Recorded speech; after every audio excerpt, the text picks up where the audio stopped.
Hey guys, welcome back to the shop.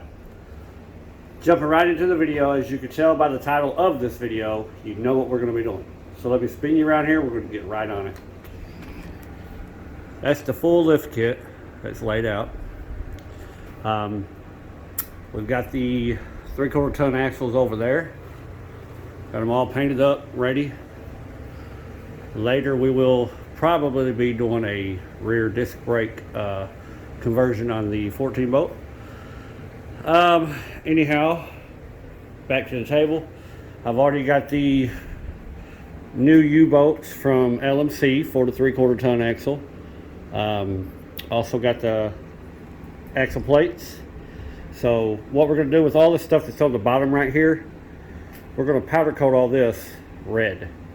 It'll help tie into the rest of the truck. So y'all have already seen my powder coating video, so I'm not going to go through the process of doing that. All I'm going to do is just throw these in the sandblast cabinet, sandblast them, get it back down to raw metal. These are already raw metal, so I'll just have to clean these right here up, and we're going to get it powder coated red.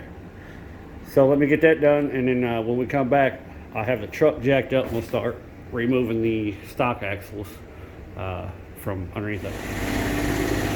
So we're under the front of the truck right here. You can see the front axle. I've got the diff cover off. You can see I've got it blocked up right there under the frame. Got some 4x4 blocks there with my jack stands because they're not tall enough. So what we're going to do, we're going to drop this whole spring and front axle all together. First we're going to get the bolt right here out so we can get this dropped down. Then we'll take our front spring bolt out, our rear spring bolt on each side. We've also got to knock off the control arm right here, as you can see. That way we can get the rear end or the front axle completely dropped down. Then we're just going to roll it out the front. So I'm not going to bore you with recording me taking all this out because it's kind of self-explanatory. You've got 1, 2, 3, 4, 5, 6 bolts that I've got to take out, plus the steering arm. So let me get this done and we'll come back. Alright guys, you'll have to excuse the fan noise, but there you go. As you can see, we've got the front put on, but I've still got to get my shocks. And I've also got to get the front stabilizer bar drop brackets so I can hook those back up, as you can see. And I've also still got to get my steering arm put on, the high rise, so we'll get that ain't no problem.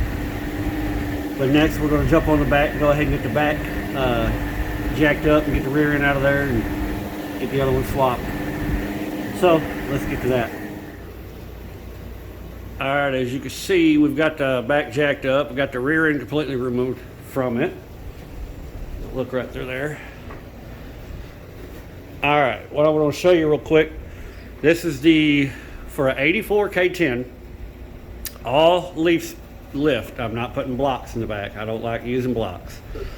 Some people have great luck with them. I've never used them, but it just, I don't know, to me all spring lift seems a little safer. But anyhow, these are the rear springs, and as you can see on the bottom of that spring there is a wedge on the bottom. Okay, that thick spot of the wedge right there, that is going to go to the back side of your rear end, meaning it's going to point towards the tailgate on both sides. That's going to make a difference on that pinion angle. So just make sure when you're doing this that you put that wedge, if you do it all spring lift 6-inch, that thick spot of that wedge goes to the back of the rear end. So let's get these put on here, and we're going to get the rear end underneath there. I decided not to powder coat this stuff right here. To me it would draw just a little too much attention down there, but anyhow, yeah, let's get all this put on here and we'll come back. Alright guys, there you go. It's done. I've got the lift kit installed. As you can see, it does ride a little bit higher in the rear, but it'll settle. I am going to have to jump up to get into this thing because it's definitely massive. Actually rubs my door, the top of my shop door coming out, so I'll have to have somebody push that shop door all the way up whenever I get ready to back in and pull out. Real quick, I'm going to give you the measurements. I measured from the top edge of the fender right here to the center of the axle. Before I done the lift kit, the front was 23 3/8, rear was 22 7/8. After the lift kit install with the axles, same size tires, so I don't want to hear that in the comments. The front is now 30 inches exactly, and the rear is 30 and a half.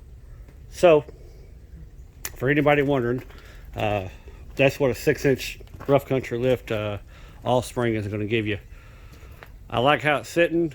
The rear sitting, like I said, it's sitting a little high in the rear, but yeah, just a quick little video. Hope you enjoyed it. God bless you. Have a good one.